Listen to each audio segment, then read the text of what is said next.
Fabrizio eto amin'ny Somany Tangala. Ane tama ayane kuyaho ane tanjundane ozuke.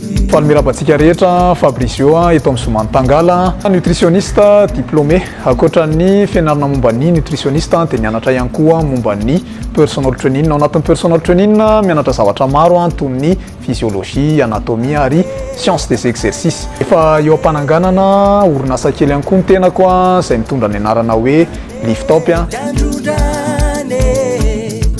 Ny tena tanjoko zany na ho an'ilay orinasa ho atsangako na ho ana manokana dia tena mifototra kokoa ny amin'ny resaka fampianarana ny mpanjifa na ataontsika hoe éducation ny consommateur. Zavatra be da be ny tena hoe voabango anatin'le resaka nutrition fa tsy resaka hoe fahasalamana fotsiny. Dia rehefa mampianatra ohatra mampianatra amin'ny mpanjifa amin'ny resaka sakafo natoraly za tsy manome hoe source anankiray na sakafo anankiray fotsiny azahoana an'izay fa sakafo maromaro. Ny anton'izay satria raha le sakafo anankiray iny foana vidintsika dia lasa hiakatra ny vidin'ny sakafo iny satria miena kokoa le tolotra nefa le tsika mitady an'le izy be da be. Sika zao araka ny nazavaiko teo ao anatin'ny filegalisena an'le orinasa, ao anatin'ny fanamboarana sy ny fametrahana an'le siège social tsika fa hatreto aloha zany le asa ataoko mbola tena hoe mifototra kokoa any amin'ny resaka hoe freelance, zany hoe mandehandeha. Misy fotoana manao séminaire any amina restaurant, misy fotoana mandray olona any an-tranony, misy fotoana ihany koa miara-miasa amin'ny salle de sport. Zay toerana tena hoe ilana anazy zany tena misy anahy hatreto. Ny événement tena hoe akaiky indrindra dia séminaire momba ny resaka santé ao amin'ny Sambalia restaurant Healthy and Bio eo Antsahavola eo am-pitan'ny Ofim. Zavatra ho ataontsika ao anatin'izay verina amin'ilay fampianarako teo any manao fampianarana na éducation ny consommateur. Akoatra ny activité izay fandresahako teo misy ihany koa activité iray ataoko any amin'ny resaka lafiny fampianarana ny ankizy tanora. Hatreto aloha zany dia mbola toeram-pianarana anglophone foana na miteny anglisy no tena hoe miara-miasa amiko fa misokatra amin'ny fiara-miasa ho an'olona rehetra.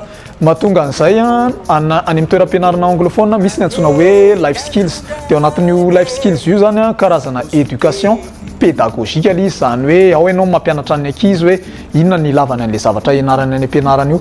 Dia zay le zavatra ataoko any amin'ilay life skills, zany hoe mampianatra physique chimie appliqué amin'ny nutrition. Dia zavatra tsotsotra torak'izay ny ampianarana ny ankizy fiara-miasa ny Fabrizio sy ny Tangala Maitso dia ity Somany Tangala ity no tafiditra ao anatin'ny fiara-miasanay.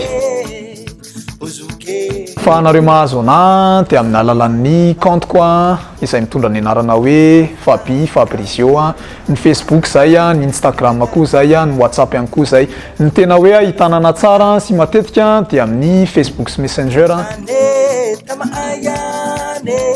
Zavatra tena mba hoe afatra tena mba tiako ampitaina, tena zava-dehibe ny paozintsika rehefa mandeha mampianatra an'ireo tanora. Fa raha ianao mpampianatra mihitsy no hitan'ilay ankizy hoe le raha misy mpampianatra anay zany to salama tsara, bango tsara ny volony, madio tsara izy, kiraro anaovany tena kiraro le tianay, manana effet psychologique be any amin'ireo mpianatra zay. Dia za tena ouvert be, misokatra be amin'ny olona rehetra zay tena te hiara-iasa amiko. Tena faly be raha mba misy fianarana na tsy miteny anglisy ary miantso anahy dia manao an'le séminaire any na manao an'le fampianarana any.